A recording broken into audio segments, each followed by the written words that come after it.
Hira Kumar,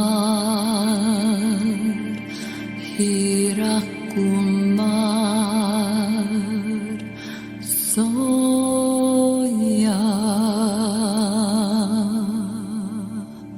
Soya, Soya,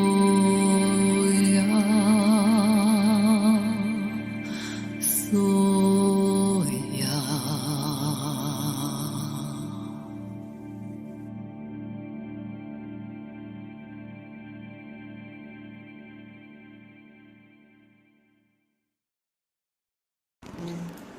नमस विश्वविद्यालय के 69वें व्याख्यान में आपका स्वागत है। यह बैथोल्ट बोल रहे हैं।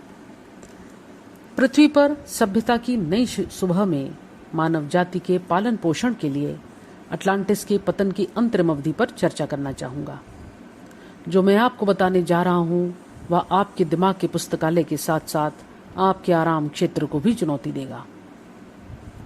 मानवता वह नहीं है जिसे आप प्राकृतिक कह सकते हैं।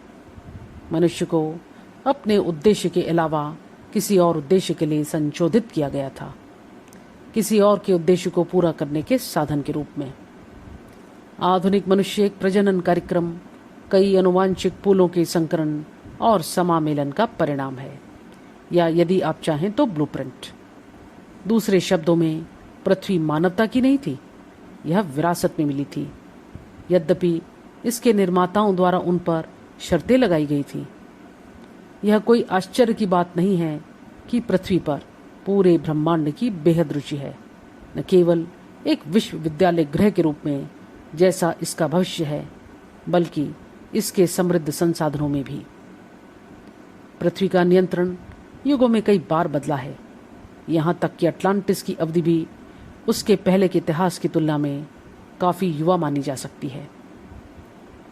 अनुनाकी विशेष रूप से एक जाति का पृथ्वी से और निश्चित रूप से मानवता से गहरा संबंध है। ये अनुनाकी हैं। सभी जातियों में से अनुनाकी का मानवता पर सबसे अधिक प्रभाव था और लगभग 12,000 साल पहले ग्रह को शुद्ध करने वाली भीषण बाढ़ के परिणाम के बाद उन्होंने जो दिशा अपनाई थी। अटलांटिस के पतन से पहले अनुनाकी सैकड़ों हजारों वर्षों से पृथ्वी पर थे। उसके बाद की सहस्त्राब्दियों में उनका शासनकाल सबसे प्रमुख और धर्मनिरपेक्ष बन गया, और यह अच्छी तरह से प्रलेखित है। उनके प्रभाव के बीज सुमेरियन अभिलेखों में स्पष्ट हैं। महान आकाश प्राणी, जैसा कि उन्हें कहा जाता था, ने धर्मों, शासन प्रणालियों, अर्थशास्त्र, संस्कृति और उन्हें आगे बढ़ाने वाली बुनियादी ढांचे पर भारी प्रभाव डाला। हालांकि अनुनाकी ने अंततः पृथ्वी को मानवता के नेतृत्व में छोड़ दिया, ग्रह का नियंत्रण दृढ़ता से उनके हाथों में ही रहा। मानवता को सावधानी पूर्वक आनुवांशिक तड़के, ऊर्जावान शरीर की कुशल फ्रैक्चरिंग और मन और प्रकाश शरीर की आक्रामक प्रोग्रामिंग के माध्यम से उन्हें लचीला और नियंत्रणीय बनाने के लिए वशीभूत और वश में किया गया है। पृथ्वी पर मानवता मूल रूप से गुलाम जाति थी, जिसे अपने स्वयं के जेलर बनने के लिए ब्रेन वॉश किया गया था, ताकि पृथ्वी की संपत्ति को उसके बहुमूल्य संसाधनों, विशेष रूप से सोने के लिए खनन किया जा सके। पतन से पहले अटलांटिस के पतन में अनुनाकी का भी अहम योगदान था। यह कहा जाना चाहिए कि उनमें से सभी स्वाभाविक रूप से बुरे नहीं थे। वे वास्तव में तकनीकी रूप से बहुत उन्नत थे, जिनका क्षेत्र आकाशगंगा में फैला हुआ था, और उन्होंने पृथ्वी के प्रकाश और अंधकार दोनों के अनुसंधान में बहुत योगदान दिया। किसी भी सभ्य जाति की तरह उनके भीतर भी गुट और प्रतिद्वंद्वता थी, जिनके एजेंडे और लक्ष्य अलग अलग थे।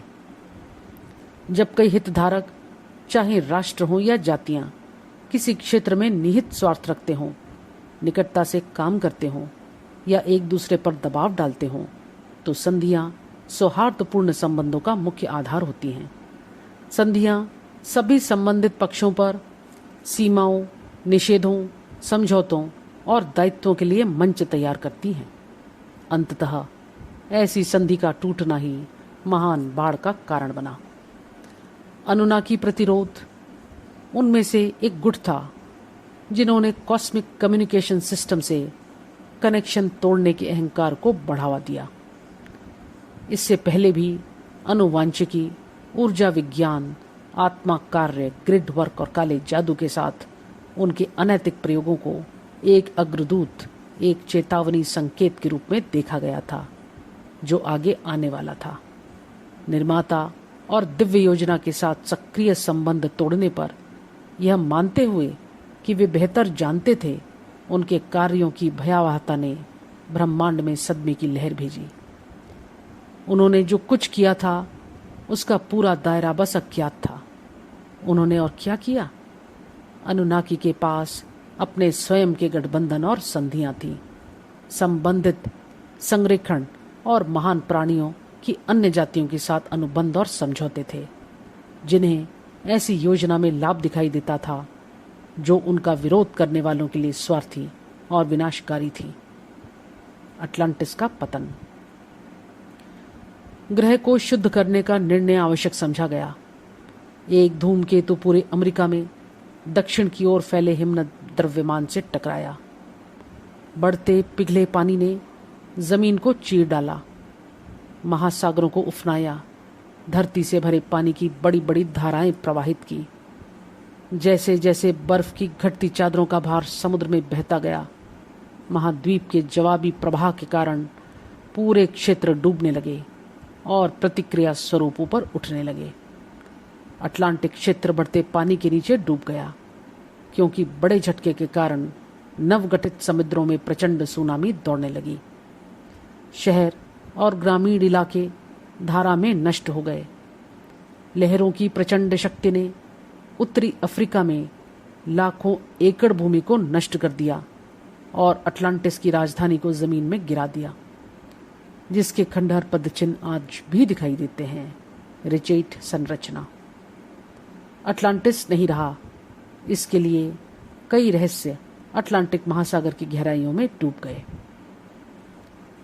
बाढ़ के बाद इस सफाई के बावजूद अनुनाकी बचे रहे। वे मेसोपोटामिया भाग गए, जहां उन्होंने अपना गढ़ मजबूत किया। उसके बाद के सहस्त्राब्दियों में ग्रह पर अनुनाकी का नियंत्रण सुरक्षित हो गया।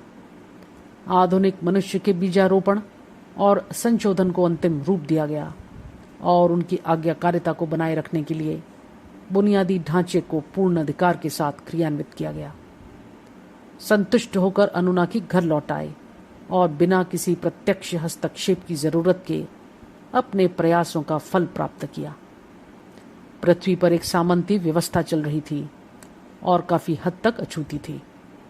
ब्रह्मांडीय हृदय से अलग होकर मानवता अलग थलग, झूठ और धोखे में उलझी हुई अल्पकालिक पीढ़ियों की याददाश्त के साथ आगे बढ़ती रही।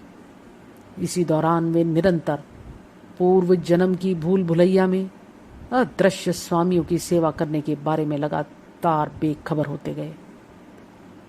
मानवता यह जाने बिना भागती रही कि उनसे क्या छीन लिया गया और उन्हें क्या नकार दिया गया था। उनकी स्वतंत्रता, उनका ईश्वरत्व और संप्रभुता। उनका शासन समाप्त हो रहा है। यह कितना अंधकारमय दिखता है। पृथ्वी का हालिया इतिहास कोई परिकथा नहीं है। इस दुनिया में सचमुच राक्षस मौजूद है। अंधेरे ने इस ग्रह पर, यहां गुलाम बनाए गए लोगों पर स्वेच्छा के बल से शासन किया। लेकिन अब आप सभी के लिए एक अच्छी खबर है। वह समय अब खत्म हो चुका है। स्वतंत्रता लौटाई जा रही है और नियंत्रण के बुनियादी ढांचे को उत्तरोत्तर नष्ट और भ्रष्ट किया जा रहा है। हमारे पतन के फलस्वरूप पृथ्वी पर जो अत्याचार हुए, उनमें निस्संदेह अन्य पक्ष भी शामिल हैं। मैं और मेरे सहकर्मी इसे आपको सूचित करने के लिए साझा कर रहे हैं, डराने के लिए नहीं। अब डरने की कोई आवश्यकता नहीं। हमें नवीनतम देवीय योजना द्वारा पृथ्वी को उसी रूप में लौटाने की अनुमति दी गई है जैसा उसे होना चाहिए था, जिसमें यदि आवश्यक हो तो मानवता के उत्पीड़कों का विनाश भी शामिल है। इस उत्पीड़न में शामिल सभी लोगों के पास इस मामले में ज्यादा विकल्प नहीं थे। यह अनुबंधों की वास्तविकता है। यह एक ऐसा विषय है जिस पर वाइज वंस अगले सप्ताह चर्चा करेंगे। अगली मुलाकात तक मैं आपसे विदा लेता हूँ। धन्यवाद। Hirakumar, Hirakumar.